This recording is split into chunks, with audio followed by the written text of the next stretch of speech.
कल्पना कीजिए, एक साधु गहरे जंगल में एक विशाल शेर के सामने खड़ा है। शेर की गर्जना से धरती कांप रही है, परंतु साधु की आंखों में डर नहीं बल्कि शांति और विश्वास झलक रहा है। क्या आप जानना चाहेंगे कि उस साधु ने अपने भय और चिंताओं को कैसे वश में किया? दोस्तों, हम सभी के जीवन में चिंताओं और भय का अनुभव होता है। यह भय किसी परीक्षा का हो सकता है, किसी रिश्ते के टूटने का हो सकता है, या भविष्य की अनिश्चितता का।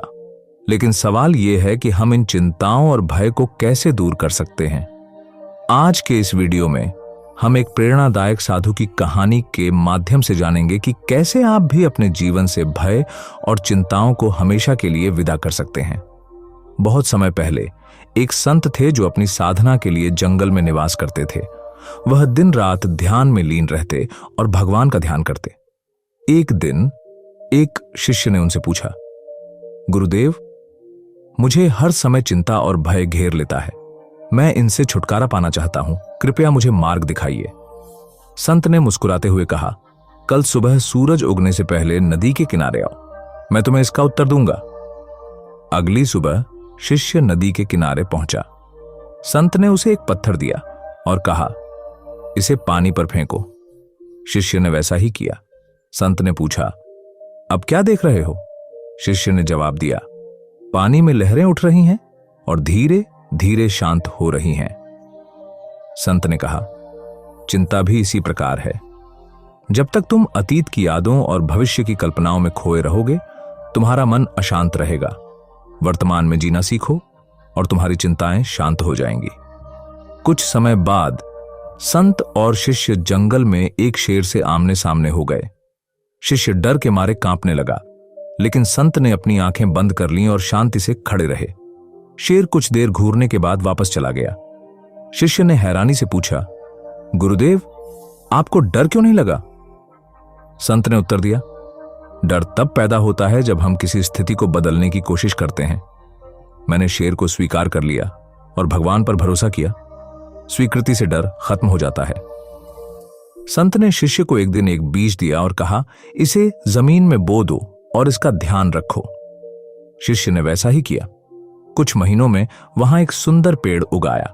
संत ने समझाया, तुम्हारे विचार भी बीज की तरह होते हैं। यदि तुम नकारात्मक विचारों को पोषित करोगे तो डर और चिंता के पेड़ उगेंगे, लेकिन यदि तुम सकारात्मक विचारों का पोषण करोगे तो आत्मविश्वास और शांति के वृक्ष खड़े होंगे। चिंता और भय को दूर करने के 5 व्यावहारिक उपाय: ध्यान और प्राणायाम। ध्यान और प्राणायाम आपके मन और शरीर को गहराई से जोड़ते हैं। प्रतिदिन 10 से 15 मिनट ध्यान करें। इससे आपके मस्तिष्क को शांत रहने का अभ्यास मिलता है और आपका मानसिक संतुलन मजबूत होता है। प्राणायाम जैसे कि अनुलोम विलोम आपकी सांसों को नियंत्रित करके तनाव और चिंता को कम करता है। स्वास्थ्य का ध्यान रखें। शारीरिक स्वास्थ्य मानसिक स्वास्थ्य पर गहरा प्रभाव डालता है। संतुलित आहार जैसे कि ताजे फल, सब्जियां और पर्याप्त पानी पीना आपके शरीर को पोषण देता है। नियमित व्यायाम जैसे कि योग, दौड़ना या तेज चलना एंडोर्फिन रिलीज करता है, जो आपके मूड को बेहतर बनाता है और तनाव को कम करता है। जर्नल लिखें। अपनी भावनाओं और चिंताओं को लिखना बहुत प्रभावी होता है। जब आप अपनी चिंताओं को कागज पर उतारते हैं तो आपका मन हल्का महसूस करता है। साथ ही इसे पढ़कर आप अपनी समस्याओं को बेहतर तरीके से समझ सकते हैं और उनके समाधान के लिए योजनाएं बना सकते हैं। सकारात्मक शब्दों का प्रयोग करें। आपके बोले और सोचे गए शब्द आपके मानसिक स्वास्थ्य को प्रभावित करते हैं। नकारात्मक विचारों को पहचानें और उन्हें सकारात्मक शब्दों से बदलें। हर दिन खुद से कहें, मैं शांत, मजबूत और सक्षम हूं। इससे आपका आत्मविश्वास बढ़ेगा और भय कम होगा। समय प्रबंधन। अव्यवस्थित दिनचर्या चिंता का कारण बन सकती है। अपने समय का सही प्रबंधन करें। हर दिन की प्राथमिकताएं तय करें और एक टू डू लिस्ट बनाएं। इससे न केवल आपका काम समय पर पूरा होगा बल्कि अनावश्यक तनाव भी नहीं होगा। अपने लिए छोटे छोटे ब्रेक लेना भी जरूरी है ताकि आप ऊर्जा से भरपूर महसूस करें। संत की यह कहानी हमें सिखाती है कि चिंता और भय हमारे मन की उपज है। इन्हें दूर करने के लिए हमें वर्तमान में जीना, स्वीकृति को अपनाना और सकारात्मक दृष्टिकोण रखना सीखना होगा। तो दोस्तों, आज से ही अपने जीवन में इन पाठों को लागू करें और अपने भय व चिंताओं को अलविदा कहें। यदि यह वीडियो आपको पसंद आया हो तो इसे लाइक करें, अपने दोस्तों के साथ शेयर करें और चैनल को सब्सक्राइब करना न भूलें। धन्यवाद। अपनी कमजोरियां किसी को नहीं बतानी चाहिए। इसका मतलब यह है कि जीवन में हमारी कुछ कमजोरियां होती हैं, जैसे कि कोई डर, असुरक्षा या कुछ ऐसी बातें जिनमें हम उतने सक्षम नहीं हैं। अगर ये कमजोरियां दूसरों को पता चल जाएं, तो वे उनका इस्तेमाल हमारे खिलाफ कर सकते हैं। इसलिए हमें अपनी कमजोरियों को समझदारी से संभालना चाहिए और केवल उन लोगों को बताना चाहिए जो हमारे बहुत करीब हैं और हम पर विश्वास करते हैं। चलिए इसे एक कहानी के माध्यम से जानते हैं। लेकिन कहानी शुरू करने से पहले जो लोग हमारे चैनल पर नए आए हैं, पूरी वीडियो देखें। अच्छा लगने पर चैनल को सब्सक्राइब, लाइक और अपना बहुमूल्य कमेंट भी दे, जिससे हमें प्रोत्साहन मिले और नए नए इसी तरह के वीडियो बनाने के लिए। तो चलिए कहानी को शुरू करते हैं। एक घने जंगल में एक प्रसिद्ध संत का आश्रम था। संत अपने ज्ञान और धैर्य के लिए जाने जाते थे। उनके पास दूर दूर से शिष्य आते थे। एक दिन एक जिज्ञासु शिष्य उनके पास आया और बोला, गुरुदेव, मुझे जीवन में सही मार्गदर्शन चाहिए। मुझे बताइए कि जीवन में कौन सी बातें दूसरों से साझा नहीं करनी चाहिए। संत मुस्कुराए और बोले, तुम्हें उत्तर मिलेगा, लेकिन इसके लिए तुम्हें धैर्य रखना होगा। चलो एक यात्रा पर चलते हैं। गुरु और शिष्य जंगल के भीतर चलने लगे। चलते चलते वे एक पेड़ के पास रुके, जहां एक चिड़िया अपने घोंसले में बैठी थी। गुरु ने शिष्य से पूछा, क्या तुम जानते हो यह चिड़िया क्यों इतना सतर्क रहती है? शिष्य ने कहा, शायद ये अपने अंडों को सुरक्षित रखना चाहती है। गुरु बोले, सही कहा। ठीक वैसे ही अपनी कमजोरियां किसी को भी मत बताओ। यदि लोग तुम्हारी कमजोरियों को जान लेंगे तो वे तुम्हारा फायदा उठा सकते हैं। कमजोरियां तुम्हारी ताकत बन सकती हैं अगर तुम उन्हें समझदारी से संभालो। आगे बढ़ते हुए वे एक नदी किनारे पहुंचे। वहां एक किसान अपनी फसल का कुछ हिस्सा छिपा रहा था। शिष्य ने पूछा, गुरुदेव, वह किसान ऐसा क्यों कर रहा है? गुरु ने उत्तर दिया, क्योंकि वह जानता है कि हर कोई उसकी संपत्ति में हिस्सेदारी लेना चाहेगा। अपने धन या संपत्ति के बारे में हर किसी को बताना मूर्खता है। यह तुम्हें नुकसान पहुंचा सकता है। रास्ते में उन्हें एक व्यापारी मिला जो बड़े गर्व से अपनी योजनाओं के बारे में बता रहा था। गुरु ने कहा, देखो, यह व्यक्ति अपनी योजनाओं का खुलासा कर रहा है। यह उसकी सबसे बड़ी गलती है। शिष्य ने पूछा, क्यों गुरुदेव? गुरु ने उत्तर दिया, क्योंकि यदि योजनाएं दूसरों को पता चल जाती हैं तो वे उन्हें विफल करने की कोशिश कर सकते हैं। अपने सपनों और योजनाओं को तब तक सुरक्षित रखो जब तक वे पूर्ण न हो जाएं। गुरु और शिष्य ने एक झील के किनारे विश्राम किया। वहां उन्होंने एक महिला को देखा जो नदी से पानी निकालकर चुपचाप दूसरों को दे रही थी। शिष्य ने कहा, वह कितनी महान है, लेकिन वह किसी को यह नहीं बता रही कि वह यह सेवा कर रही है। गुरु बोले, सही कहा। अपने अच्छे कार्यों का दिखावा मत करो। सच्चा त्याग वह है जो गुप्त रखा जाए। यदि तुम इसे सबके सामने प्रकट करोगे तो यह अहंकार बन जाएगा। थोड़ी देर बाद वे एक गांव पहुंचे। वहां उन्होंने देखा कि एक व्यक्ति दूसरों की निंदा कर रहा था। गुरु ने कहा, यह व्यक्ति अपने ही दुश्मनों को पैदा कर रहा है। शिष्य ने पूछा, कैसे? गुरु बोले, दूसरों की आलोचना करना न केवल तुम्हारी ऊर्जा बर्बाद करता है, बल्कि यह तुम्हें कटुता से भर देता है। आलोचना का मार्ग अपनाने से बेहतर है कि चुप रहो और अपनी ऊर्जा को सृजनात्मक कार्यों में लगाओ। गुरु और शिष्य ने देखा कि एक परिवार के सदस्य आपस में झगड़ रहे थे। गुरु ने कहा, देखो, ये लोग अपने निजी मामले दूसरों के सामने उजागर कर रहे हैं। इससे उनका आपसी विश्वास खत्म हो जाएगा। गुरु ने समझाया, अपने रिश्तों की समस्याओं को निजी रखो। दूसरों को अपनी पारिवारिक या निजी बातों का हिस्सा मत बनाओ। बाहरी लोग तुम्हारे रिश्तों को और अधिक बिगाड़ सकते हैं। आखिरकार गुरु और शिष्य आश्रम लौटे। गुरु ने कहा, आओ, मैं तुम्हें अंतिम और सबसे महत्वपूर्ण बात बताता हूं। शिष्य ने ध्यान से सुना। गुरु बोले, अपने गहरे आध्यात्मिक अनुभवों को हर किसी से साझा मत करो। यह तुम्हारा व्यक्तिगत सफर है।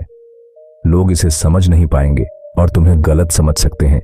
गुरु ने कहा, याद रखो, इन 7 बातों को गुप्त रखना तुम्हारे जीवन को सशक्त और शांत बनाएगा।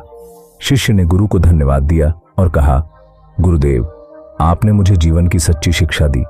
मैं इन बातों को हमेशा याद रखूंगा। गुरु मुस्कुराए और बोले, अब जाओ और इन शिक्षाओं को अपने जीवन में उतारो। यही तुम्हारी सबसे बड़ी तपस्या होगी। वीडियो अच्छी लगी हो तो चैनल को सब्सक्राइब करें। धन्यवाद।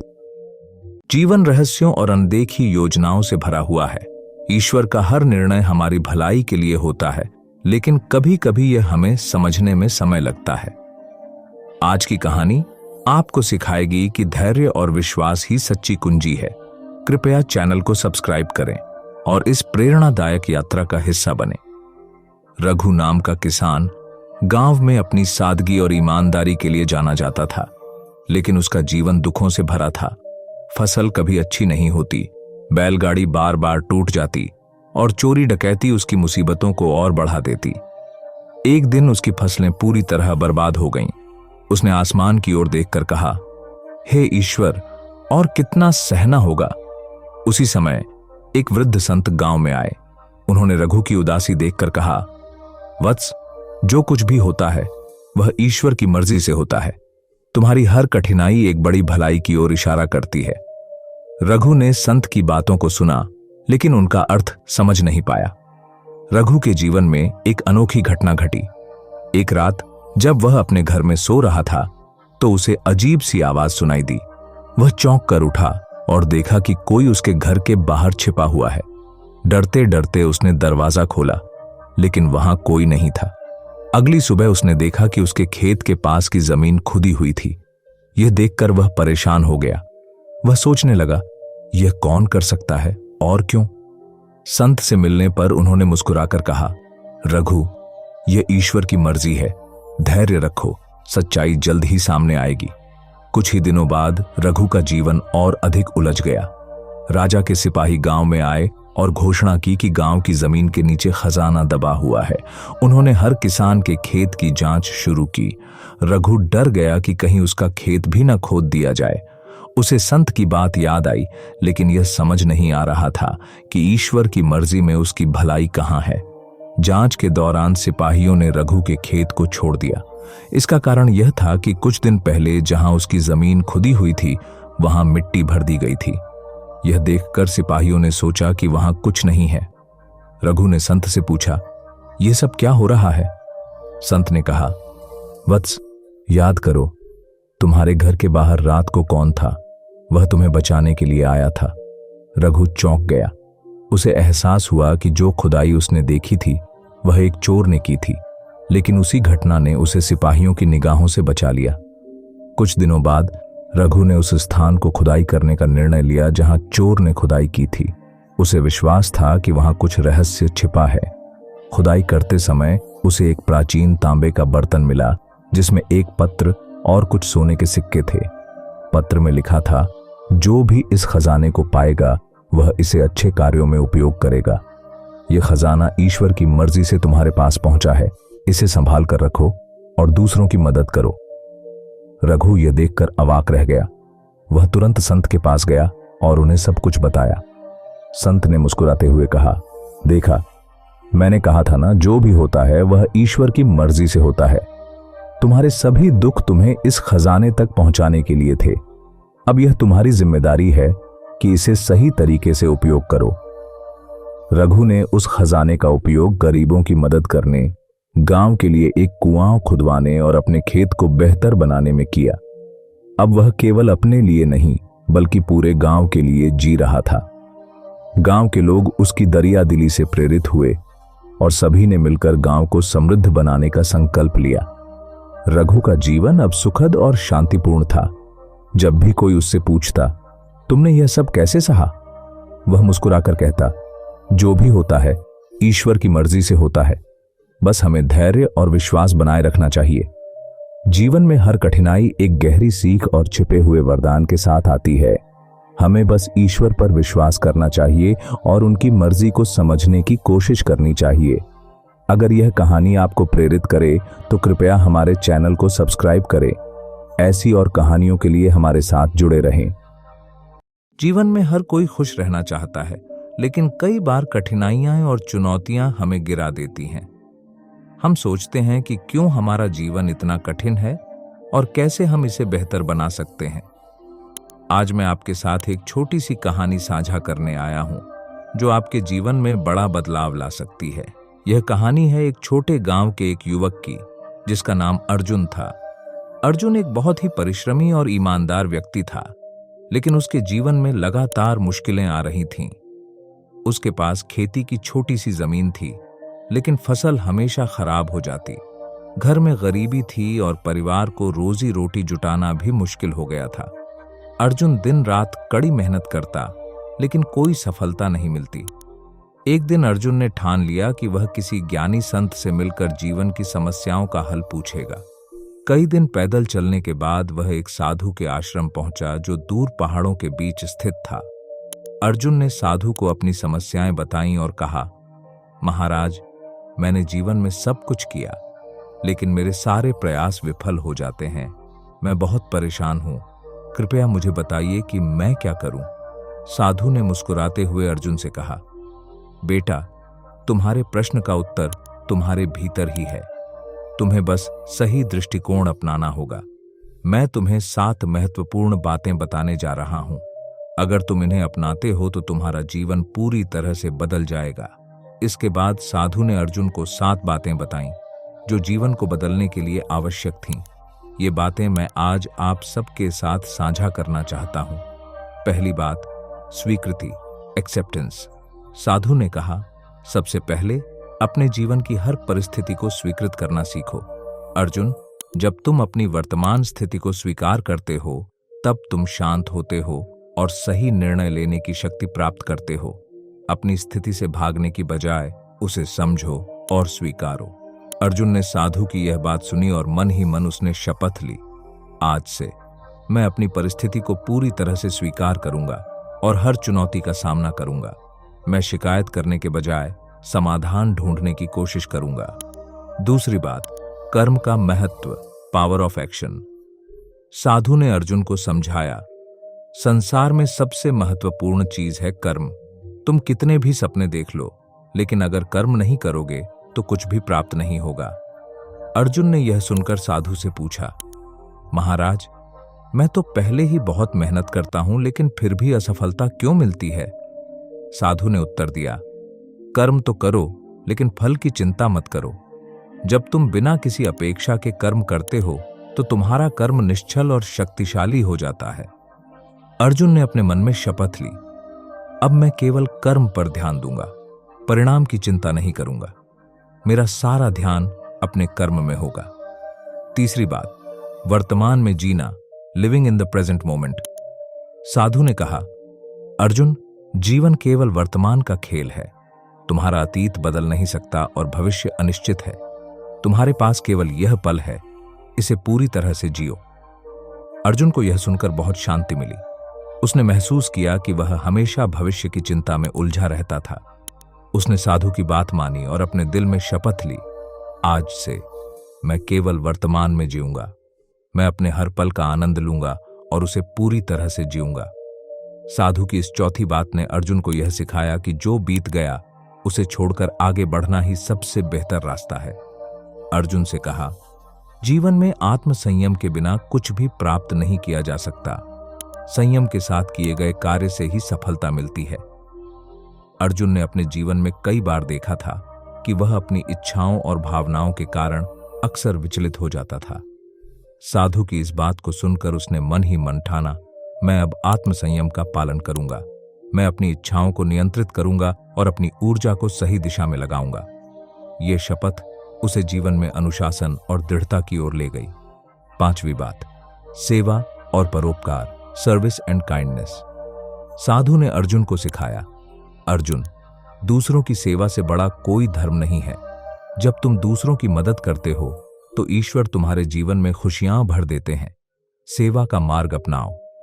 अर्जुन ने साधु की यह बात सुनकर अपने भीतर एक बदलाव महसूस किया। उसने सोचा, मैं केवल अपनी समस्याओं के बारे में सोचता हूं, लेकिन दूसरों की मदद करने का कभी विचार नहीं आया। उसने यह शपथ ली, अब से मैं हर दिन किसी न किसी की मदद करूंगा। सेवा और परोपकार मेरा जीवन का उद्देश्य होगा। साधु की यह सीख अर्जुन के मन को बदल गई और उसे सेवा का महत्व समझ में आया। छठी बात, ध्यान और आत्म साक्षात्कार, मेडिटेशन एंड सेल्फ अवेयरनेस। साधु ने अर्जुन से कहा, ध्यान तुम्हें अपनी आत्मा से जोड़ता है। जब तुम ध्यान करते हो तो तुम अपने भीतर की शांति और शक्ति को जागृत करते हो। ध्यान के बिना जीवन अधूरा है। अर्जुन ने साधु से ध्यान करने की विधि सीखी और अपने मन में संकल्प लिया, मैं रोज ध्यान करूंगा। मैं अपने भीतर की शक्ति को पहचानूंगा और अपने जीवन में सच्ची शांति प्राप्त करूंगा। ध्यान के माध्यम से अर्जुन ने आत्मिक विकास की ओर अपने कदम बढ़ाए और उसे अपने जीवन की दिशा साफ दिखाई देने लगी। सातवीं बात, विश्वास और समर्पण, फेथ एंड सरेंडर। साधु ने अर्जुन को सिखाया, सबसे बड़ा बल है विश्वास। जब तुम किसी बड़े उद्देश्य के प्रति विश्वास रखते हो, तब सारी मुश्किलें खुद ब खुद समाप्त हो जाती हैं। साथ ही समर्पण करो। जीवन में जो कुछ भी हो रहा है, उसे सर्वोच्च शक्ति के प्रति समर्पित कर दो। अर्जुन ने इस अंतिम सत्य को भी अपने जीवन में उतारने की शपथ ली। अब से मैं ईश्वर पर पूरा विश्वास रखूंगा और अपने जीवन को उनके हाथों में छोड़ दूंगा। मैं अपने सभी कार्य उनके समर्पित करूंगा और हर परिस्थिति में विश्वास रखूंगा। यह सातवां सत्य अर्जुन के जीवन का मार्गदर्शक बन गया। कहानी का परिणाम, अर्जुन का जीवन बदल गया। अर्जुन ने साधु द्वारा सिखाई गई इन 7 बातों को अपने जीवन में पूरी तरह से अपनाया। उसने हर स्थिति को स्वीकृत किया, बिना फल की चिंता किए कर्म किया, वर्तमान में जिया, आत्म संयम का पालन किया, सेवा और परोपकार में लगा रहा, ध्यान के माध्यम से आत्म साक्षात्कार किया और अपने जीवन को ईश्वर के प्रति समर्पित कर दिया। कुछ ही समय में अर्जुन के जीवन में चमत्कारिक परिवर्तन हुआ। उसकी फसलें अच्छी होने लगीं, परिवार में सुख शांति आई और उसने समाज में भी अपनी जगह बना ली। अर्जुन ने यह समझ लिया कि सच्ची खुशी और सफलता केवल बाहरी संसाधनों से नहीं मिलती, बल्कि यह आपके भीतर की स्थिति पर निर्भर करती है। साधु का निष्कर्ष और शपथ। प्रिय साथियों, अर्जुन की यह कहानी हम सब के लिए एक प्रेरणा है। अगर आप भी इन 7 बातों को अपने जीवन में अपनाएंगे तो आपका जीवन भी पूरी तरह बदल जाएगा। अब मैं आपसे एक शपथ लेने को कहता हूं। आज से मैं अपने जीवन में स्वीकृति, कर्म, वर्तमान में जीना, आत्मसंयम, सेवा, ध्यान और विश्वास के इन 7 स्तंभों को अपनाऊंगा। मैं इन सिद्धांतों के साथ अपना जीवन जीऊंगा और हर परिस्थिति में धैर्य और समर्पण से काम लूंगा। मैं स्वयं को आत्म साक्षात्कार की दिशा में आगे बढ़ाने का संकल्प लेता हूं और अपने जीवन को एक उज्जवल भविष्य की ओर ले जाऊंगा। ओम शांति शांति शांति।